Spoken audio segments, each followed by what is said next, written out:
ഷെമിയും ഷഫിയും T family എന്ന പേരിൽ social മീഡിയയിലെ നല്ലൊരു ഫാമിലി വ്ളോഗറായിട്ടാണ് തുടക്കത്തിൽ അവരുടെ വ്ളോഗ് കണ്ടപ്പോൾ എനിക്ക് തോന്നിയത്. ടി ഫാമിലിയെ കുറിച്ച്, ഷെമി ഷെഫിയെ കുറിച്ച്. കാര്യം അവർ ഹോട്ടലിൽ പോയി ഭക്ഷണം കഴിക്കുന്നതും എന്തായിരുന്നു ഒരുമിച്ച സമയത്തുണ്ടായിരുന്നത്. വളരെ അട്രാക്റ്റീവായിട്ടുള്ള ഡ്രസ്സിങ്ങും പിന്നെ സംഭാഷണവും എല്ലാം കലർന്ന നല്ലൊരു വീഡിയോസ് ആയിരുന്നു ഷെമി ഷെഫി തന്നുകൊണ്ടിരുന്നത് യൂട്യൂബിലൂടെ. കാര്യം അവർക്ക് നല്ല റീച്ച് കിട്ടി, നല്ല വരുമാനം കിട്ടാൻ തുടങ്ങി. അത് കഴിഞ്ഞപ്പോ ഷെഫിക്ക് തോന്നി ഷെഫി പോരാ എന്ന്, ഷെഫിക്ക് തോന്നി ഷെമി പോരാ എന്ന്. എന്നാ പിന്നെ അങ്ങോട്ട് വേർപിരിഞ്ഞാളന്നായി. എന്നാലും എൻ്റെ ഷെമി ഷെഫി ഒരു പുതപ്പ് കച്ചവടമായിട്ട് വന്നിട്ടുണ്ടായിരുന്നു കഴിഞ്ഞ മാസം. അപ്പോൾ ഇട്ടിരിക്കുന്നത് 10,000 പുതപ്പുണ്ട്. ഒരു ടിക്കറ്റിന് 1000 രൂപ വെച്ച്. നമ്മുടെ പാണ്ടിക്കാട് കുഞ്ഞന്റെ ലോട്ടറി നറുക്കെടുപ്പിന്റെ അതേ സമയത്ത് തന്നെ ആയിരുന്നു അവരും സോഷ്യൽ മീഡിയയിൽ 10,000 പുതപ്പുമായി വന്ന് ഒരു പുതപ്പിന് 1000 രൂപ വെച്ച് എത്ര പുതപ്പ് വേണമെങ്കിലും എടുക്കാം. ഒരു പുതപ്പെടുത്താൽ 3 കൂപ്പൺ സൗജന്യം. കൂപ്പൺ സൗജന്യമാണ് കേട്ടോ. 3 കൂപ്പൺ സൗജന്യമായിട്ട് അങ്ങനെ കൊണ്ടുവന്നു. അത് കഴിഞ്ഞിട്ട് പിന്നെ നറുക്കെടുപ്പുണ്ടായിരുന്നു. അതൊക്കെ എന്തായോ എന്തോ. ഇതെല്ലാം കഴിഞ്ഞതിന് ശേഷം യൂട്യൂബിൽ നിന്നും കിട്ടുന്ന വരുമാനത്തിൽ പാതി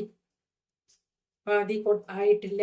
വരുമാനം കിട്ടുന്നതിൽ പകുതി അവൾക്കും പകുതി അവനും ആണ്. ഷെയർ ചെയ്ത് കൊടുത്തില്ല എന്നാണ് ഇപ്പൊ ഭാര്യയുടെ പരാതി. ഷെമിയും ഷഫിയും കൂടി യൂട്യൂബിൽ നിന്നും കിട്ടിയ വരുമാനം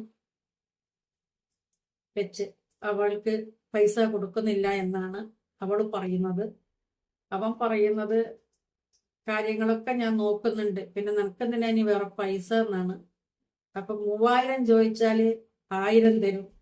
അപ്പോ 1000 ചോദിച്ചാല് എന്റെ ലാഗം 1000 ഉള്ളൂ എന്ന് പറയും എന്നൊക്കെയാണ് അവള് പറയുന്നത്.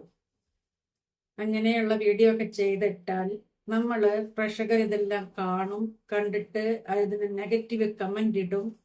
അപ്പോ അവർക്കൊരു വരുമാന മാർഗം അല്ലാതൊന്നുമില്ല. അവർക്കുള്ള കിട്ടുന്ന വരുമാന മാർഗത്തെ കുറിച്ചാണ് ഇപ്പം ചർച്ച. പുതപ്പ് നറുക്കെടുത്തോ, ആർക്ക് കിട്ടി, എന്തായി, ഒന്നും വലുതായിട്ടൊന്നും മീഡിയയിൽ വന്നിട്ടില്ല. ചെറിയ രീതിയിൽ വന്നിട്ടുള്ളൂ. എന്നാൽ എൻ്റെ ടി ഫാമിലി നിങ്ങൾ രണ്ടുപേരും താരങ്ങളായി. കുറച്ചു കാലം കൊണ്ട് നമ്മുടെ യൂട്യൂബിലെ താരങ്ങളായ ഷെമിയും ഷഫിയും ഇനിയിപ്പോ ഡിവോഴ്സ് ചെയ്യാൻ പോണോ എന്നാണ് ഇപ്പോ അടുത്തിടെ വന്ന യൂട്യൂബിലെ വീഡിയോ.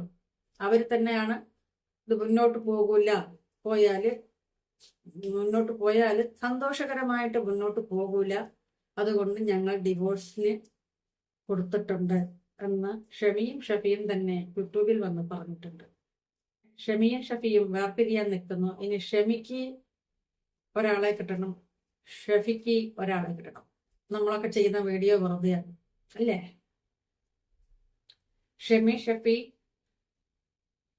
കുഞ്ഞുങ്ങള്. Shemi Shafi chapter close. ഇപ്പൊ അടുത്ത വീഡിയോ ഇറങ്ങിയിട്ടുണ്ട്, എന്തായും നമുക്ക് നോക്കാം.